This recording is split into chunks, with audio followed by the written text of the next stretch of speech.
Si je vous dis un sélectionneur binational d'origine maghrébine formé en France, grandi en France, façonné par l'exigence européenne, un homme au crâne lisse, au regard droit, au discours sans filtre, un technicien qui parle vrai, qui ne se cache pas derrière des éléments de langage, qui assume ses choix, qui revendique ses racines, vous pensez à qui? À Jamel Belmadi, à Walid Regragui, évidemment. Mais aujourd'hui, un autre nom s'impose dans la conversation. Un nom qui dérange encore certains, un nom qui divise, un nom qui intrigue, le nouveau Belmadi, le nouveau Regragui. Il est tunisien. Quand son nom a été officialisé à la tête de la sélection tunisienne, il n'y a pas eu d'explosion de joie, pas de vague d'euphorie, pas de sentiment de tournant historique immédiat. Au contraire, dans les cafés de Tunis, sur les plateaux télé, dans les débats enflammés des réseaux sociaux, une question revenait en boucle. Pourquoi lui?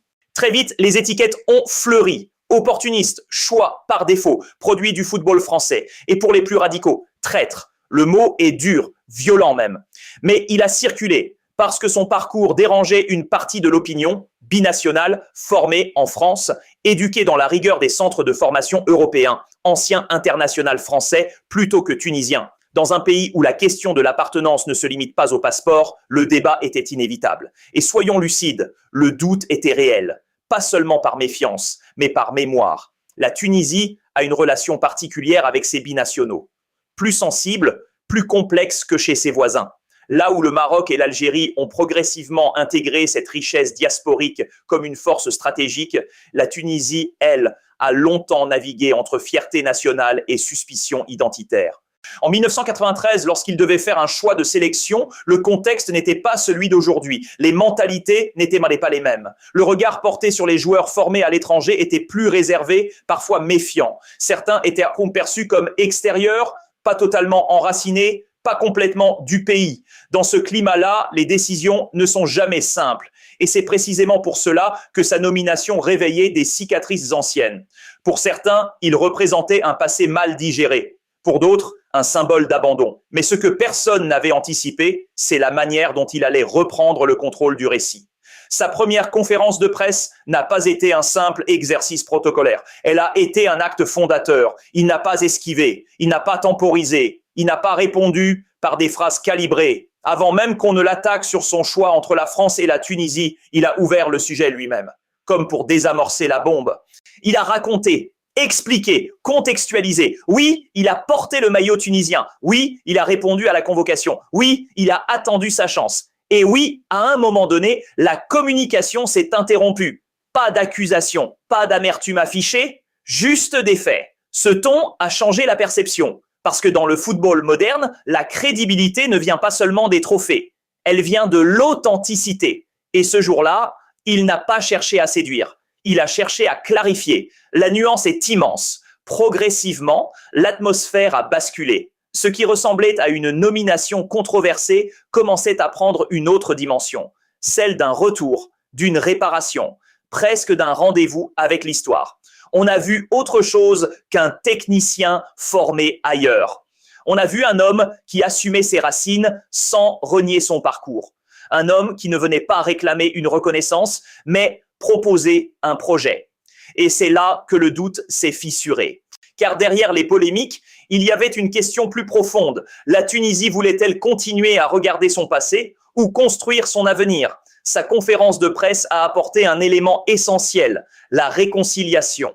Réconciliation avec l'histoire des binationaux. Réconciliation avec un choix de carrière pris dans un autre contexte. Réconciliation entre formation européenne et identité tunisienne. En quelques minutes, il a transformé un procès d'intention en opportunité collective. Et dans le regard des observateurs, quelque chose a changé. Ce n'était plus simplement un ancien international français nommé à la tête des Aigles de Carthage. C'était peut-être le début d'une nouvelle ère. Il aurait pu contourner la question, la diluer dans des formules convenues, se réfugier derrière ce langage diplomatique que l'on connaît trop bien dans le football moderne.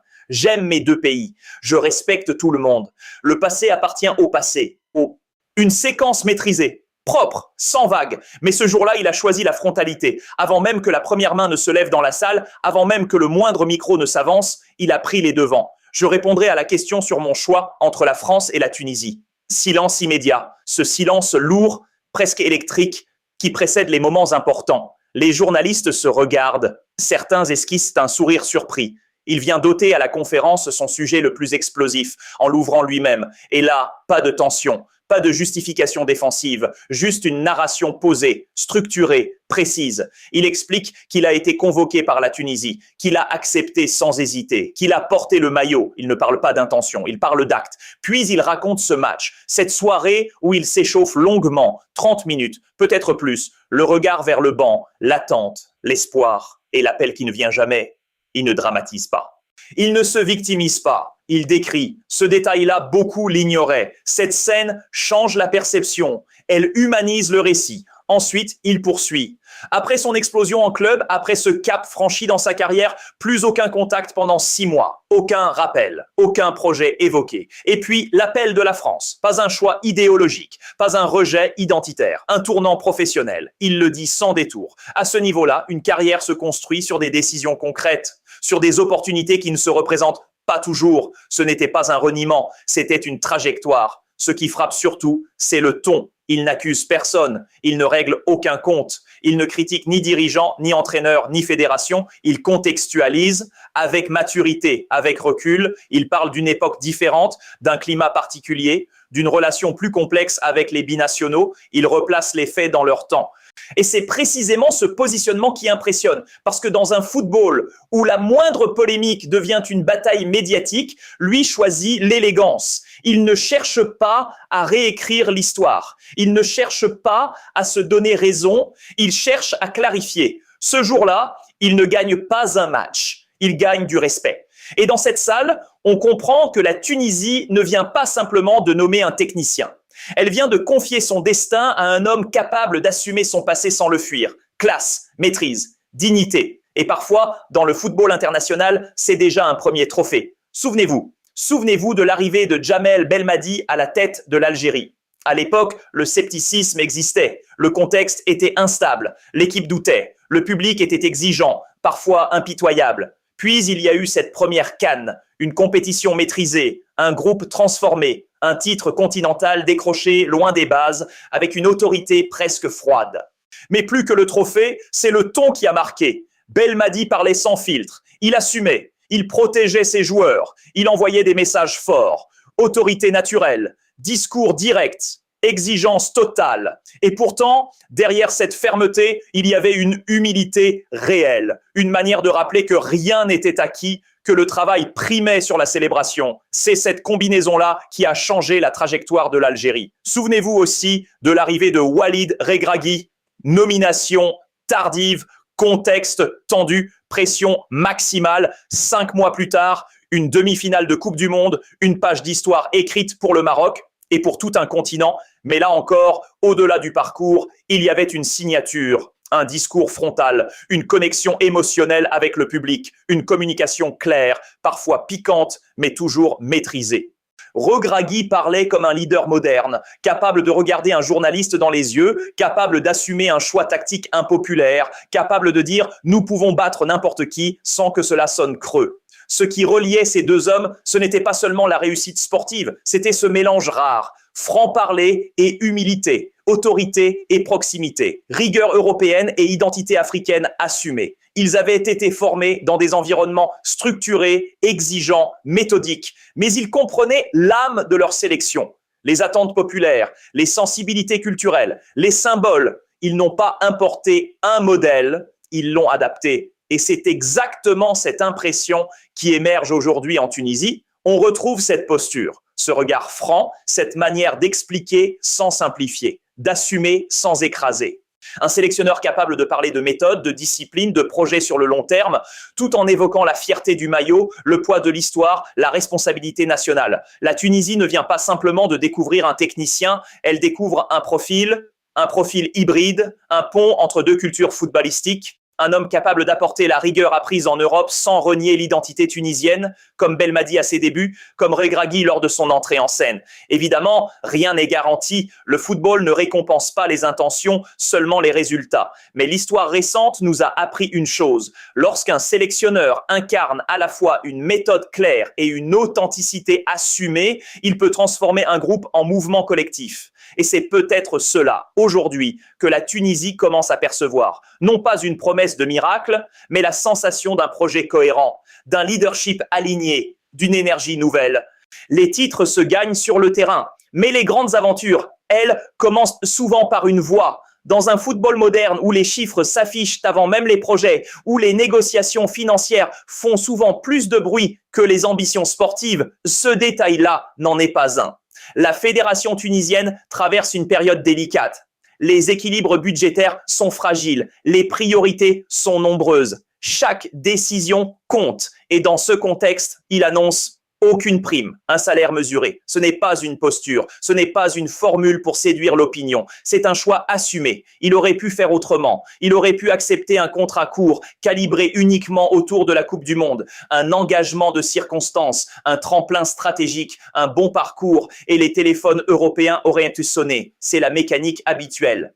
Un sélectionneur brille dans une grande compétition internationale, puis rebondit vers un club plus exposé, mieux rémunéré, plus stable financièrement. Il connaît parfaitement ce système, il en vient, mais il a choisi l'inverse. Il a négocié un contrat qui dépasse l'échéance mondiale. Il a ancré son projet dans le temps, il a parlé de continuité avant même d'évoquer les résultats et surtout, il l'a formulé publiquement. Si ça se passe très bien et que des offres arrivent, il est normal que la fédération veuille me garder. Ce n'est pas une phrase anodine. Dans cette déclaration, il y a deux messages. Le premier, je crois en ce projet. Le second, je ne suis pas ici pour un passage éclair. Il ne parle pas d'exit strategy, il parle de construction.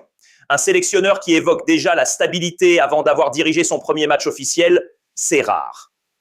Très rare. La plupart préfèrent te garder toutes les portes ouvertes. Lui, il en ferme certaines.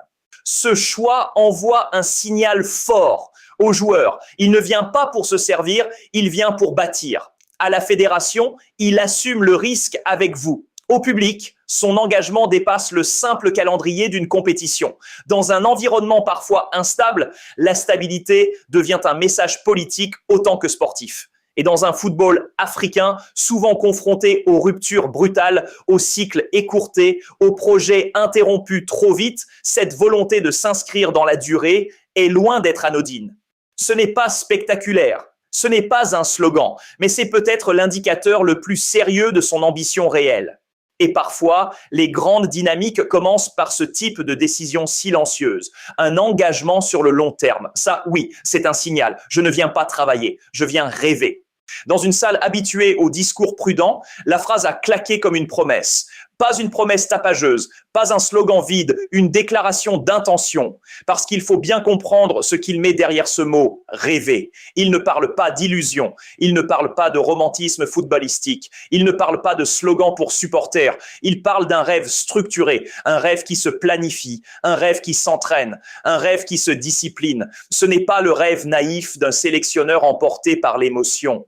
C'est le rêve d'un technicien formé dans la rigueur européenne, façonné par des environnements où chaque détail compte, où chaque séance est chronométrée, analysée, disséquée. Il vient d'une culture où la vidéo remplace l'improvisation, où la structure défensive se répète jusqu'à l'obsession, où la gestion des transitions devient une science. Mais il ne débarque pas non plus comme un professeur venu donner des leçons.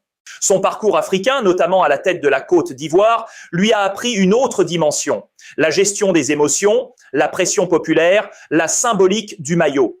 En Afrique, une sélection nationale dépasse le cadre sportif. Elle incarne une fierté collective. Et c'est précisément cette double lecture qui le rend intéressant, la rigueur européenne, l'intensité africaine. Ce mélange-là a déjà fait ses preuves. Lorsque Djamel Belmadi a pris l'Algérie en main, il a imposé une méthode. Organisation défensive millimétrée, transition rapide, cohésion de groupe presque militaire. Mais derrière cette exigence, il y avait la passion. Lorsque Walid Regragui a pris le Maroc, il a apporté une structure claire, bloc compact, discipline tactique, gestion émotionnelle parfaite, sans jamais étouffer l'identité marocaine. Dans les deux cas, le mot-clé était le même, méthode. Et c'est exactement ce que la Tunisie semble découvrir aujourd'hui. Un sélectionneur qui parle de rêver, oui, mais qui détaille déjà les cycles de préparation, qui évoque les automatismes, qui insiste sur la répétition des schémas, qui place la discipline au cœur du projet. Le rêve devient alors une projection collective, une ambition encadrée. Rêver Pour lui, ce n'est pas espérer un exploit, c'est créer les conditions pour qu'il devienne possible. Et dans le football international moderne, ce sont souvent les équipes les mieux structurées qui finissent par écrire les plus belles histoires. La Tunisie n'a pas simplement recruté un homme inspiré, elle a engagé un bâtisseur. Un rêveur, oui, mais un rêveur avec un plan. Il aurait pu jouer le rôle du technicien omniscient, arriver avec une liste prête, citer 3 espoirs du championnat local, glisser 2 ou 3 statistiques bien placées pour donner l'illusion d'une maîtrise totale. Beaucoup l'auraient fait. Et c'est presque un passage obligé dans ce type de présentation, rassurer en montrant qu'on sait tout. Lui a choisi une autre voie. Il a regardé la salle calmement et il a dit « Je vais apprendre. Je ne suis pas expert du championnat local. » Phrase simple, mais courageuse. Parce qu'à ce niveau, reconnaître une limite, c'est prendre un risque. Dans un pays passionné, exigeant, où chaque détail est scruté, avouer qu'on ne connaît pas parfaitement le championnat peut être perçu comme une faiblesse. Sauf que dans son cas, cela sonnait comme de la sincérité. Et c'est là que le contraste devient intéressant. Car dans le même échange, lorsqu'il parle de la sélection nationale, le ton change, le regard se précise, les analyses deviennent pointues. Il détaille les matchs récents, il évoque la Coupe arabe, il parle des dynamiques collectives, des problèmes de transition, de la gestion des temps faibles, des moments où le bloc a reculé trop bas. Ce ne sont pas des généralités, ce sont des observations techniques. Il connaît les séquences, il connaît les enchaînements, il connaît les failles. On comprend alors la nuance. Il ne prétend pas tout savoir, mais il sait exactement ce qu'il a travaillé. Ce contraste est puissant, lucide sur ses limites, implacable sur ce qu'il maîtrise. Dans le football moderne, cette combinaison est rare. Beaucoup préfèrent surjouer la maîtrise pour masquer les zones d'ombre. Lui fait l'inverse. Il éclaire les zones solides et assume les zones à explorer. Et paradoxalement, cela renforce sa crédibilité. Parce qu'un sélectionneur qui admet devoir découvrir le championnat local envoie un message clair. Il ne décidera pas sur des impressions. Il ira voir, il observera, il analysera. Ce n'est pas de l'approximation, c'est une méthode. Humilité dans l'approche, exigence dans l'analyse. Ce type de posture crée un climat. Les joueurs locaux comprennent qu'ils auront leur chance, mais qu'elle sera gagnée sur le terrain. Les cadres comprennent que leur place ne sera pas accordée par réputation. Et dans une sélection nationale, cet équilibre est essentiel. Ils ne cherchent pas à impressionner, ils cherchent à construire. Et parfois, la véritable autorité ne vient pas de celui qui prétend tout savoir. Elle vient de celui qui sait exactement ce qu'il sait et ce qu'il doit encore apprendre. Interrogé sur son prédécesseur, il n'a pas esquivé, il n'a pas contourné la question et surtout, il n'a pas cédé à la facilité. Aucune critique, aucun sous-entendu, aucune phrase calculée pour marquer une rupture. Au contraire, il a posé les mots avec une clarté presque désarmante. La qualification, le mérite revient à lui. Dans un football moderne où chaque prise de poste ressemble à une déclaration d'indépendance, cette posture tranche. Souvent, lorsqu'un sélectionneur arrive, il commence par souligner ce qui n'allait pas avant lui. Manque de discipline, projet flou, groupe à reconstruire, mentalité à revoir. C'est presque devenu un rituel. On construit sa légitimité en déconstruisant celle d'avant. Lui a fait l'inverse. Il a reconnu le travail invisible, les stages préparatoires, les choix impopulaires, les nuits à gérer les égos, les matchs difficiles qui ont posé les bases d'une qualification. Il a rappelé que le succès n'est jamais l'œuvre d'un homme seul, mais le prolongement d'un processus. Ce type de discours n'est pas anodin. Il révèle une compréhension profonde du cycle du football international. Une sélection ne se bâtit pas en 3 rassemblements. Elle se construit par couches successives. Culture, rigueur, identité de jeu, mentalité collective. On l'a vu avec Djamel Belmadi. Avant le sacre continental, il y a eu des mois de mise en place, des choix forts, une exigence instaurée progressivement. On l'a vu avec Walid Regragui. Son épopée mondiale n'est pas née du néant. Elle s'est appuyée sur un socle déjà existant qu'il a su sublimer avec intelligence et audace. Le schéma était connu. Un entraîneur sème, un autre récolte. Mais les deux appartiennent à la même histoire. Reconnaître cela, c'est faire preuve d'une forme rare de maturité. C'est comprendre que la continuité est parfois plus forte que la rupture, que l'ego peut être mis de côté au profit d'un récit collectif. Dans un environnement où la pression médiatique pousse à affirmer son autorité, où les comparaisons sont permanentes, où chaque décision est scrutée, choisir l'humilité est un acte fort, presque stratégique. Parce que l'humilité, loin d'être une faiblesse, installe une stabilité. Elle apaise les tensions internes, elle protège le vestiaire, elle envoie un message clair aux joueurs, l'objectif dépasse les individus. Et c'est peut-être là que réside la vraie force. Les grandes conquêtes commencent souvent par une reconnaissance lucide du passé. Avant de vouloir écrire sa propre page, il faut accepter que le livre est déjà commencé. Dans le football africain, où les cycles sont parfois brutaux et les transitions chaotiques, ce type de discours est précieux. Il réconcilie, il rassure, il structure. L'humilité précède la gloire. Et ceux qui comprennent que la lumière qu'ils reçoivent est parfois le reflet d'un travail antérieur sont souvent ceux qui savent la transformer en triomphe durable. Une préparation mondiale ne se proclame pas, elle se construit, elle se planifie, elle s'anticipe dans les moindres détails. Et quand on observe le calendrier récemment dévoilé par la équipe de Tunisie de football, on comprend immédiatement qu'il ne s'agit pas d'une simple série de matchs amicaux. Il s'agit d'une stratégie. Belgique, Autriche, Canada, Haïti. 4 adversaires, 4 profils, 4 réalités tactiques différentes. Affronter la équipe de Belgique de football, c'est se mesurer à une culture technique européenne, à une équipe capable de monopoliser le ballon et d'accélérer brutalement entre les lignes. C'est un test d'organisation défensive et de discipline collective. Se confronter à l'équipe d'Autriche de football, c'est plonger dans un football intense, structuré, rythmé par un pressing constant. Là, on teste la capacité à résister physiquement, à sortir proprement sous pression. Le équipe du Canada de football, lui, incarne une autre dimension. Explosivité, transition rapide, verticalité assumée. Une équipe nord-américaine qui ressemble de plus en plus aux standards européens modernes. Enfin, l'équipe d'Haïti de football apporte un défi différent. Imprévisibilité, engagement, vitesse d'exécution. Un style qui oblige à rester concentré, à ne jamais relâcher l'intensité. Ce n'est pas un hasard, ce n'est pas un calendrier construit pour rassurer. C'est un calendrier pensé pour exposer. Exposer les failles, exposer les automatismes, exposer les limites physiques et mentales avant qu'elles ne deviennent fatales en Coupe du Monde. La Tunisie semble avoir compris une chose essentielle. On ne prépare pas une compétition mondiale en cherchant le confort. On la prépare en affrontant des styles variés, en simulant l'imprévu, en multipliant les scénarios. Depuis plusieurs cycles, la sélection tunisienne a souvent été solide, disciplinée, difficile à manœuvrer. Mais cette fois, l'ambition paraît différente. Il ne s'agit plus seulement d'être compétitif, il s'agit d'élever le plafond. Car une Coupe du Monde n'est pas un tournoi régional. Elle punit la moindre approximation. Elle révèle la moindre fragilité dans les transitions, la moindre hésitation dans la relance, le moindre déficit d'intensité. Cette préparation envoie un message clair.